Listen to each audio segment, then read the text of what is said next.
Last week I made a video about how I believe we're currently in a buyer's market for Pokemon singles, and since I still have a few sets left to master from the Scarlet and Violet era, as we head into the Mega era, I thought I would look back and see if I can predict exactly when is the best time to pick up those secret rare chases that we're after. Let's get to it.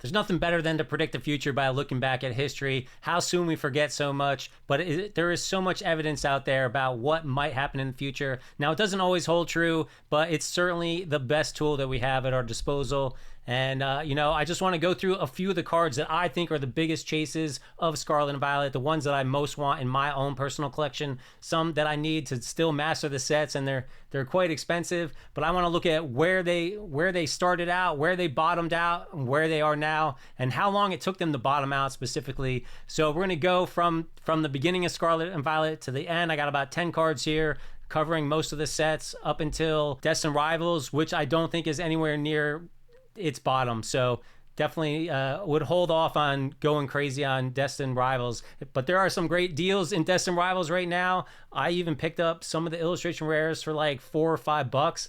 Absolute steal illustration rares at $4 or $5 from such a phenomenal set. Anyways, going back to Scarlet and Violet base, the very first set, the card that's most important to me is Gardevoir EX number 245 here. It came out of the gate extremely hot, $100. It fell off almost right away. There's always these crazy pre-sale prices. People got to get them first, got to get them graded. Absolutely insane. Never ever buy in the first week.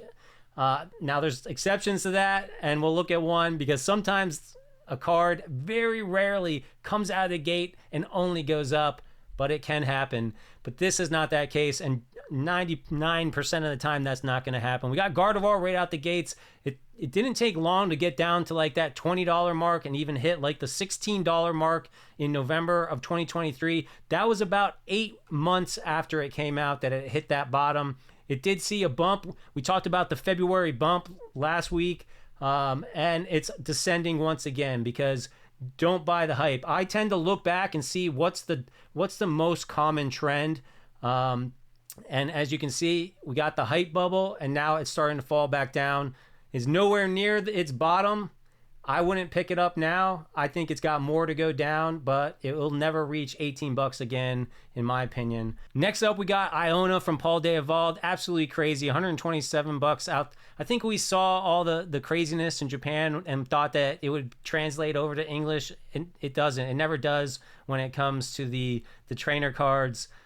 So it kind of went down, but it took a little longer than normal.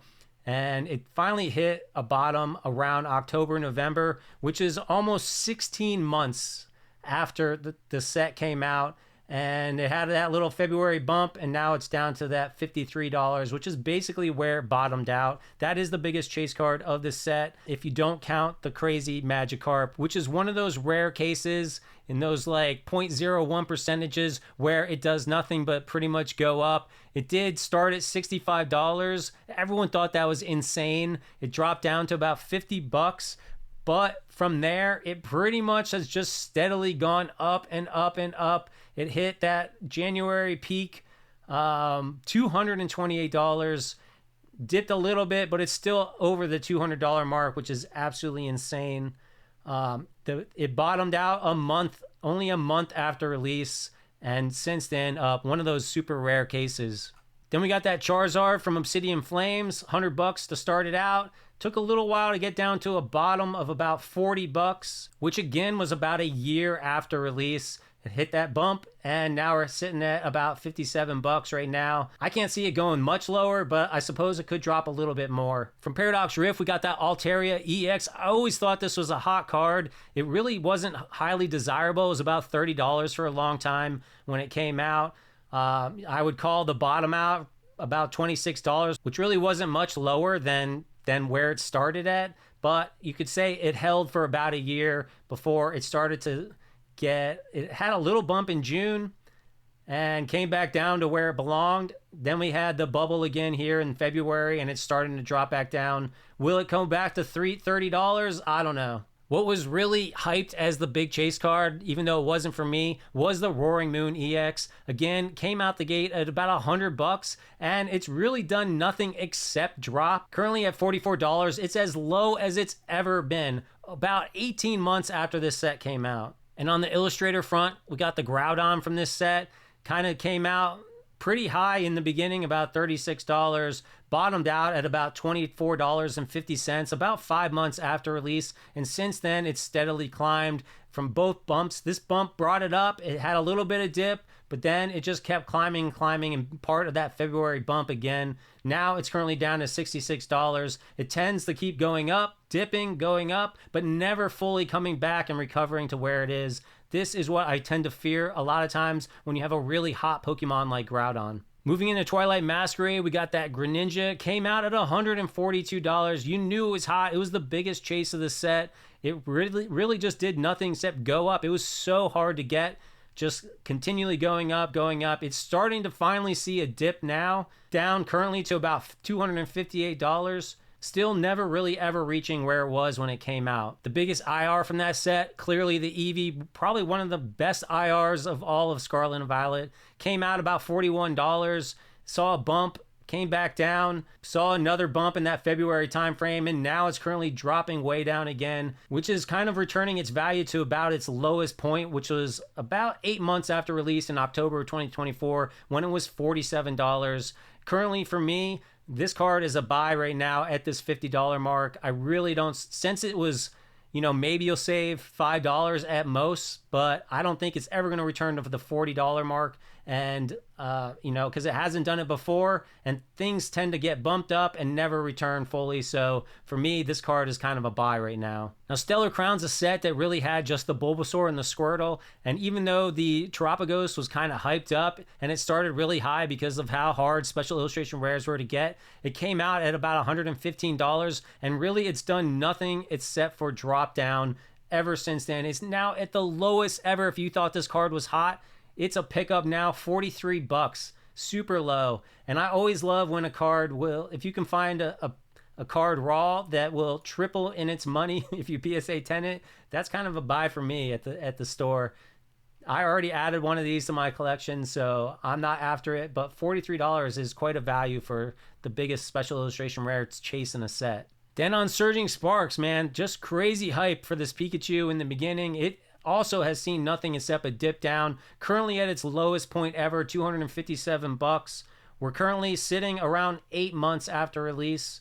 Let me know what you guys think. Is this a buy right now? $257. Is it a buy or is it a hold off? And I can't not mention Latias EX because this card is straight fire. Again, really saw its peak pretty quickly, about $216.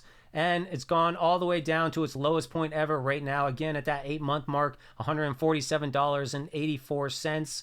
What do you guys think? I need this one for my personal binder. Is it a buy or do we wait? So here's all the cards in a spreadsheet so we can kind of see what has happened. And what really is drawn out to me is that sort of that 8 to 12 month mark is kind of where everything has been hitting its lows. There are certainly exceptions. Magikarp hit its low like in the first month and has done nothing except go up for the most part. Everything has gone up and down, but continually sort of up to a point, except for the cards that have come out in about the last year. And even less than that. We got Terapagos has currently been out for 10 months and is at an all-time low.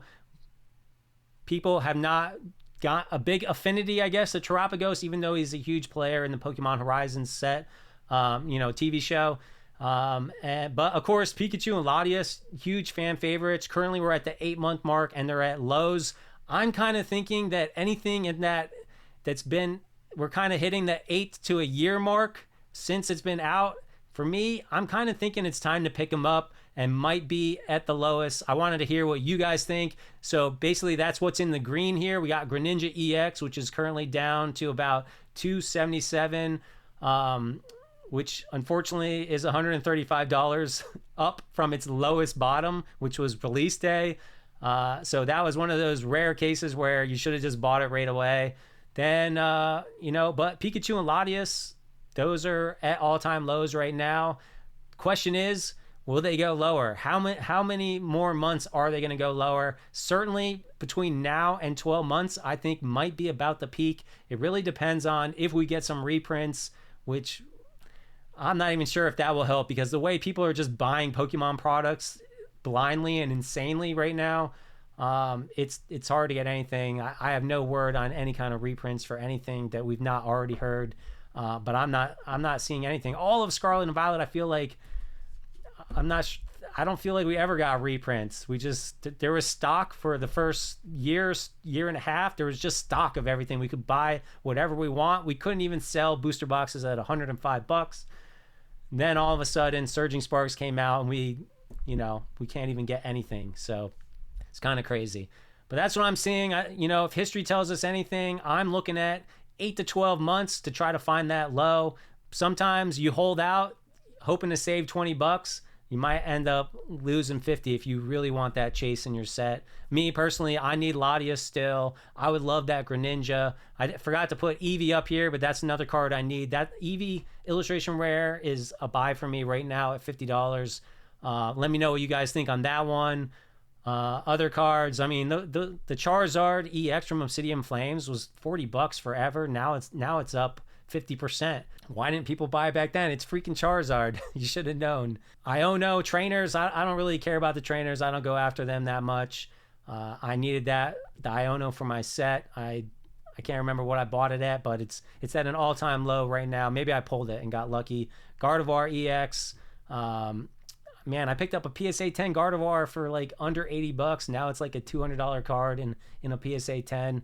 Certainly, it was like $20 forever, way back in that 8-month time frame. So again, I'm 8 to 12 months is to me kind of the peak point where you want to be buying those singles.